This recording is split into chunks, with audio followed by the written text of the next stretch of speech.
What's going on, boys, and welcome back to the channel. So I'm absolutely fuming, I'm not going to lie. You've probably all heard of the documentary going around Leaving Neverland, and you probably all know what it's to do with Michael Jackson and the sex allegations brought up against him in the past. Now, the reason I'm fuming is I seen this documentary was coming out a while back. Now, I didn't watch the trailer or anything. I just thought I'll sit down and have a watch of that when it comes out. I'm a huge Michael Jackson fan, so people will say this video is going to be very biased. Now, I know this video is going to throw up a mixed response, which I totally expect.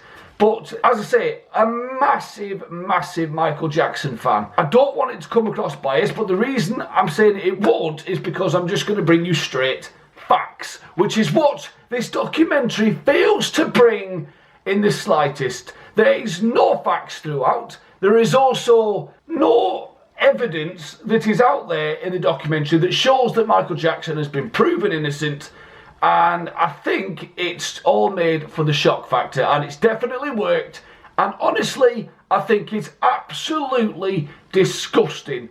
Now, the first bit I'm going to get to is, it states, law does not protect the dead from defamation of character. So instantly, you just sit back and think, all right, this is going to be a shit show, because they can say whatever they want, whether it be bullshit and lies. It doesn't matter, because Michael's not here to defend himself, and there's no law against it. There's no lawsuits. If this documentary was brought out while Michael Jackson was alive, they would be sued into the ground. So let's get into some facts, right? So we've got these two. We've got Safe Chuck and Robson. We're just going to call them that for namesake. And these boys are talking about what happened to them when they were kids, or supposedly happened when they were kids. There's no evidence of what they're saying, whether it's true or not. Now, let me get something straight again before we get right into the video. I do not condone, obviously, pedophilia. I think it's disgusting. We've spoke about it before, and everybody deserves to rot that is guilty of it. But you need facts. I do not condone Michael Jackson having children in his bedroom and staying over for the night when he got to know the kids, but he didn't know them. And, you know, I don't agree with it. Do I think he was doing anything malicious?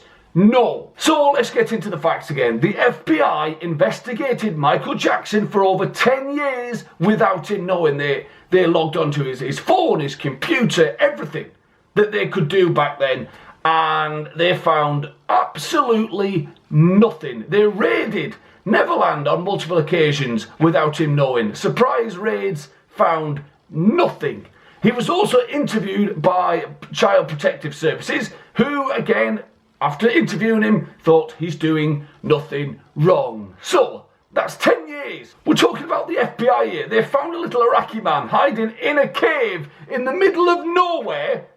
But for over 10 years, they couldn't find anything on Michael Jackson to do with molesting children or whatever. Think about it. Think about it. So where did all this begin with these accusations toward Michael Jackson? Well, it started in 1992 with Jordie Chandler, who was the first person to accuse Michael Jackson of touching him inappropriately or whatever. Now, the story leads you on to a payout to keep him quiet, which is absolute bollocks. Yes, there was money given, but the reason the money was given out was because Michael Jackson was on tour, which was set to make 100 million. And if this didn't go away, this case, the tour was off, so 100 million was lost. So they did pay the father of Jordie Chandler 20 million to make the story go away, but not in that way, because it was already known. And the 20 million obviously made sure they didn't go to court, which means the tour could continue and they would still make 80 million. So it wasn't a payoff to be quiet, it was a payoff.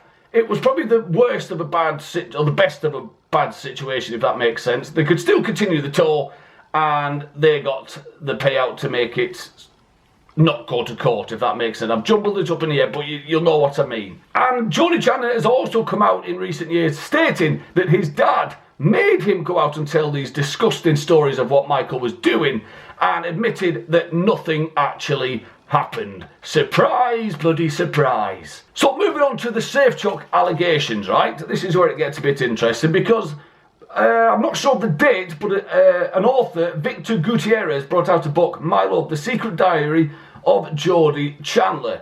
And in that book, there were all these statements, and I'll try and get them on the screen, from the book. And then we can match side by side the allegations from Safechuck, which literally are almost word for word from the book by this Victor Gutierrez guy, who, I must note, Michael Jackson sued him because he made false allegations in this book, and Michael Jackson won a lawsuit for $2.7 million against Victor Gutierrez for more lies. So moving on to the Robson fella. So at age 22, he testified under oath in Michael Jackson's 2005 molestation case. And of course, under oath, Robson denied anything happened. There was all these questions read out, and he denied absolutely everything. And he basically stuck up for Michael Jackson and said nothing's going on, nothing's happened to me, and that he was a good guy. So that was back in 2005. Moving on to 2009, obviously Michael Jackson passed away. And then in 2012, the first allegations from Robson come out, and he files a lawsuit in 2013. So Wade states that he didn't realise he was actually molested until he hit 30. This, of course, is after Michael Jackson died, and also after the Robson fella begged to be in a Michael Jackson themed Cirque du Soleil show, which he didn't get into, which he was probably feeling a little bit bitter about. Also in 2005, Safechuck also defended Michael Jackson under oath and denied anything happened to him as well, and again made out that Michael was doing nothing wrong and that he was a lovely guy, and all these allegations against him were false. And then, oddly enough, when Safechuck was 35, he realised that he was also molested. Funnily enough, 1 year after Robson's allegations, his come out, but both lawsuits were thrown out of court because it was utter bollocks.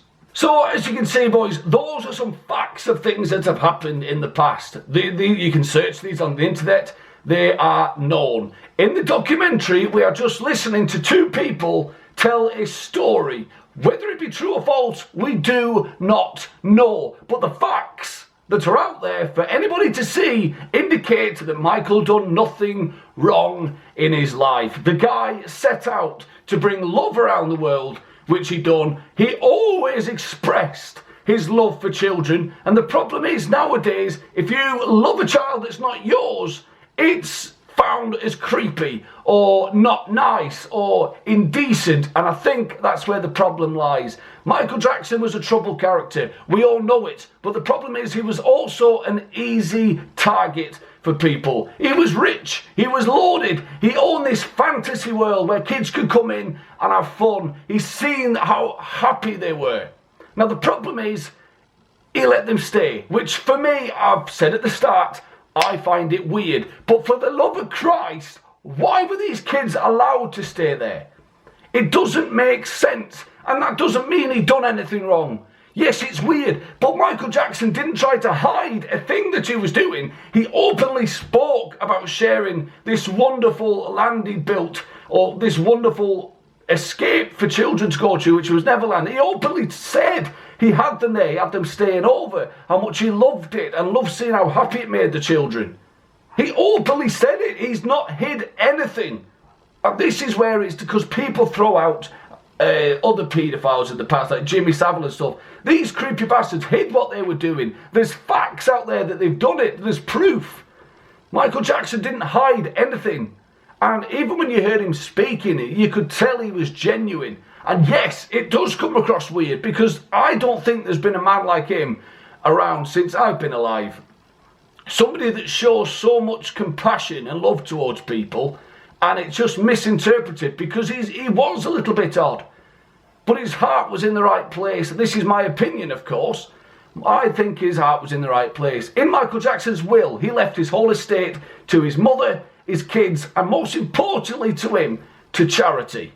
And since Michael Jackson's died, $1 billion has been brought in by his estate, which leaves $200 million to go to children's charities. Now, if that doesn't say a lot about the man and what he's done, add that to the millions he's raised while he was alive, I don't know how you can condemn a man like that. I really don't. Without proof. Without proof is the key word.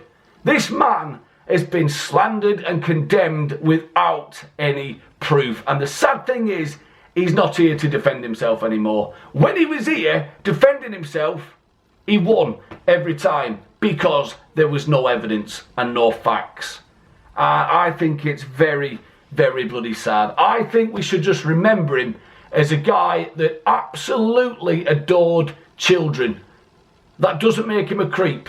He just wanted to make people smile, make people laugh, and he done that through music, and he done it by going out there and making a difference. And sadly, as I say, he was a bit of an odd character, and people just took that the wrong way, seen he was an easy target, and I find it very, very sad. He's done a hell of a lot for the world, I tell you, through his music, through his charities, and I think that's how we should be remembered. And I hope a lot of people can realise that. If you do decide to watch the documentary, I wouldn't watch it if I were you, because it's one of the most unfair bits of journalism I have ever seen. It's basically just slandering a guy who's not here to defend himself, giving no proof, no facts. They don't even put in the facts that I've told you in this video. They refuse to bring out that he's never been found guilty. The FBI was searching him for 10 years without him even knowing he's been investigated, and they found nothing. But you know, a simple documentary with a story seemingly makes up for all that evidence and facts and proof. So I don't know. You believe what you want, boys. You've got the facts, or you can take somebody's word for it. And don't get me wrong, there are people out there that have been abused, and it's disgusting and very, very sad. But innocent until proven guilty, and Michael Jackson has been through that multiple times and proved himself to be innocent. So I don't know what more I can say. I don't know what more Michael could say if he was here, and I don't know what more he could do. He's proved his innocence on multiple occasions. The FBI have found nothing on him. Child Protective Services were out at his bloody house, seeing what was going on. He's openly spoke about what he was doing, whether it sounded odd or not. I don't think he done anything that was even close to what's been said about him, and I'm going to leave it there. Rest in peace, Michael Jackson. I believe he's innocent because there's nothing out there to say otherwise. Thank you, boys, for watching. I hope you've enjoyed this video. I do realise it's going to cause a bit of a stir, maybe, and there'll be a lot of people that disagree with me, but you can only go by facts. Thank you for watching, boys. Take care. Cheerio.